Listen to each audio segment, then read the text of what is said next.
the Los Angeles Lakers, one of the teams that debatably won the free agency period, also had a draft that included Jalen Hood-Schifino and Maxwell Lewis. They kept their guys in Rui and Austin Reaves. They brought in Taurean Prince, brought in Cam Reddish, they brought in Gabe Vincent.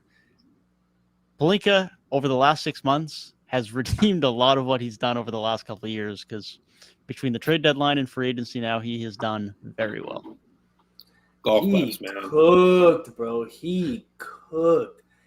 Bro, like, I'm just looking, like, everybody was like, bro, they need to upgrade from D'Angelo Rusell. Like, this dude is buns at point guard. And as an Ohio State guy, I cannot sign off on that take.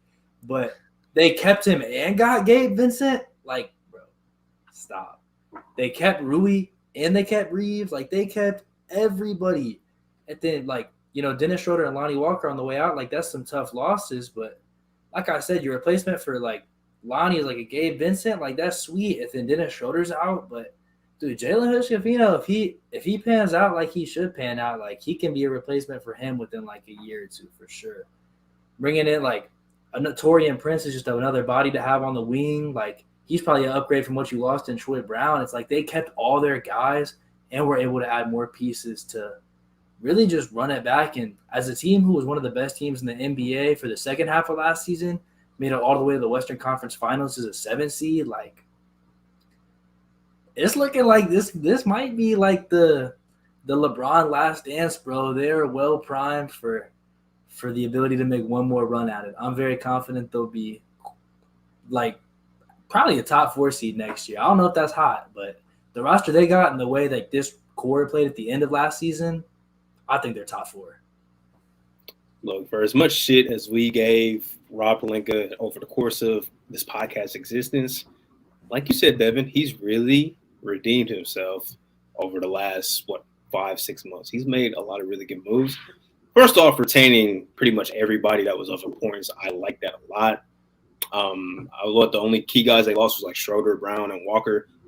Outside of Schroeder, like Troy Brown was really in and out the rotation. Same thing with Lonnie Walker. Even though like Lonnie did have a couple good playoff games, those guys are replaceable. Bringing back everybody, bringing back Reaves for the value that he got, I feel like was a really, really good move. Even though, say what you want about D'Lo, he was very key for them in some series, and at some points during that second half of the season where LeBron was out, he was having some really big games. So, you know, bringing him back, I feel like that's very good value for D'Angelo Rusell too. So I feel like that's a W re-signing. And the draft pick, Hood-Schifino and Maxwell Lewis, I like those moves a lot. Good value. They were at a very good spot with the 17th pick because somebody was going to fall to them, and, you know, it's just about taking the best guy, the best guard there. I feel like he's going to fit in well, can provide a little bit of everything from that guard spot. The only 2 moves, I do like Taurean Prince, though. Like, I feel like he's become very, like, underrated, I would say, like, over the course of the last few years. Like, you know what you're getting from Taurean Prince. He's going to score, like, you know, 9-10 points a game, shoot close to 40% from 3, be a solid defender.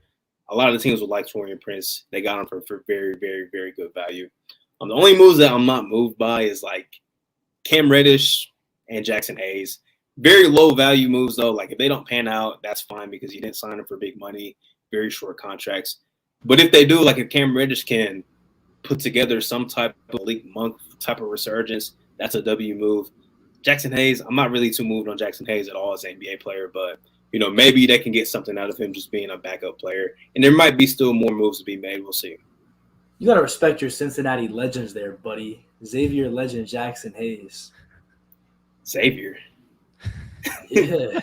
No. He went to Texas. Oh, Texas. no, he went to St. X. It's St. Xavier, the high school. No, he went to Moeller. Bro, Moeller, bro. He's still, bro, come on. Delete that. That didn't happen. Shout out to Mo in the chat, though, man. Shout out to Mo. But, hey, if they can get – shout out to Cincinnati legends, bro. Come on. If they can get anything out of Jackson Hayes, that's fine because Anthony Davis is the guy anyway. So if they can get anything out of Jackson Hayes, okay, that's a cool sign. Yeah, it's too bad because Jackson Hayes is someone that I really liked coming into the league and has really been more athlete than basketball player at this point, unfortunately. But for the most part, if he can be a depth big that doesn't have to see the court that much, more than fine. And the rest of what they've done has been great. Cam Reddish can be a depth wing who probably isn't going to get a ton of run, but as a depth guy, he's fine. Taurean Prince signing is great. I think that's a great upgrade for them on the wing. You keep Rui, you keep Reaves, you keep D'Angelo. I don't think anyone had Gabe Vincent going to the Lakers on their radar, and that just somehow ends up being where he goes, despite all the other teams that were potentially going to be involved in the point guard merry-go-round between the Heat, between the Raptors, between the Bulls, who ended up getting Javon Carter. That was a very good pickup for the Lakers. They have a ton of depth there now at the guard spot. They just have a lot. When you talk about a team that had very poor depth 12 months ago, and you now look at this roster and where they're at now, they've improved significantly in that department. I think they've made some really good signings that fit what this team needs, and there's just no way to look at this offseason and say there's really any significant cons to it. You lose a couple of depth guards, but they did more than fine to replace that. So I think they're in a great spot heading into the next year, and that great play that we saw at the back end of last year should be something they can start next year with. Like we said with the Clippers, just to a slightly lesser extent, health is just going to be the main concern. Another year of Darvin Ham being a head coach too, I think will help.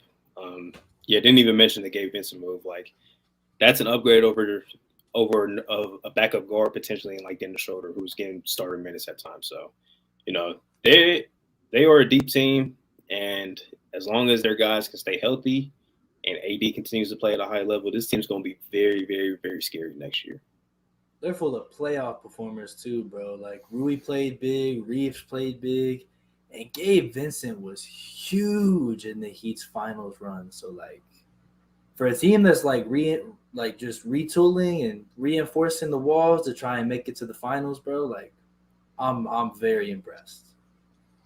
No, definitely. They've done very well this offseason, and they've put themselves in a great spot to be able to contend again next year for at least one more year with LeBron still on the roster.